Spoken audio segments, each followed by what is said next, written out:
Nous avons voulu vous faire écouter ces cantiques chantés par les Manouches nous-mêmes, avec quelques amis, et ces beaux morceaux de cantiques américains.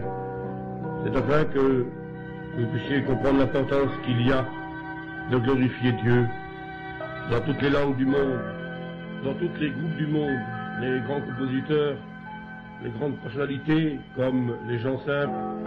Des millions aujourd'hui dans le monde connaissent la grâce du Seigneur, et par ces quelques beaux chants, cette belle musique, nous souhaitons aussi que Dieu parle à vos cœurs. C'est notre souhait pour le salut de votre âme, car nous le rappelons, Dieu vous aime et nous vous aimons.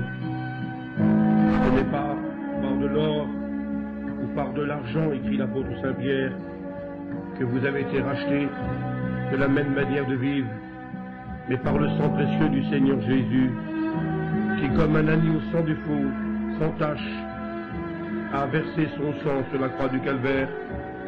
Rappelez-vous, le prophète Ésaïe, au chapitre 53 de son livre, disait « Il a été blessé pour nos péchés, brisé pour nos iniquités.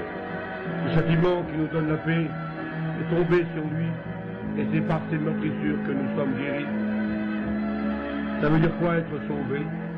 Être sauvé, ça veut dire avoir trouvé le Christ, avoir fait avec lui une expérience, y avoir donné son cœur. Ne pas simplement parler de lui, ou entendre parler de lui, mais de vivre avec le Seigneur, sans pour autant, bien sûr, négliger tous les devoirs de la vie, familiale, voire même commerciale. Dieu est capable de prendre soin de nous.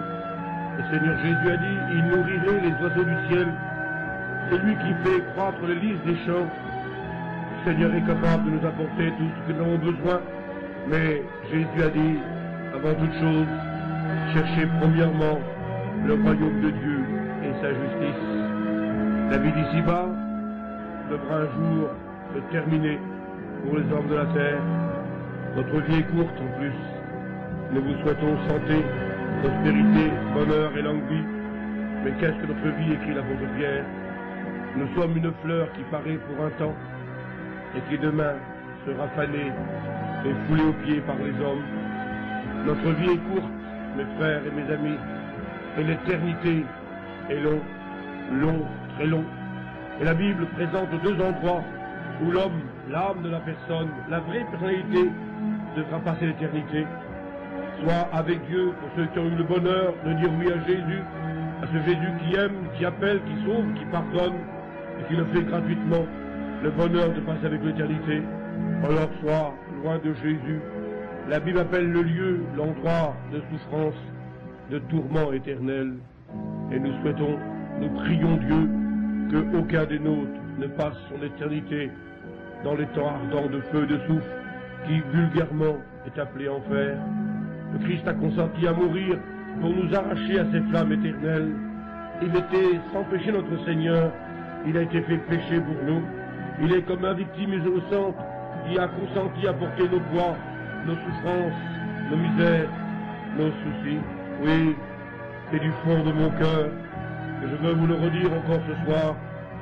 Dieu vous aime, Dieu a tant aimé le monde, il a donné son Fils unique, afin que quiconque en lui ne périsse point, mais qu'il ait la vie éternelle.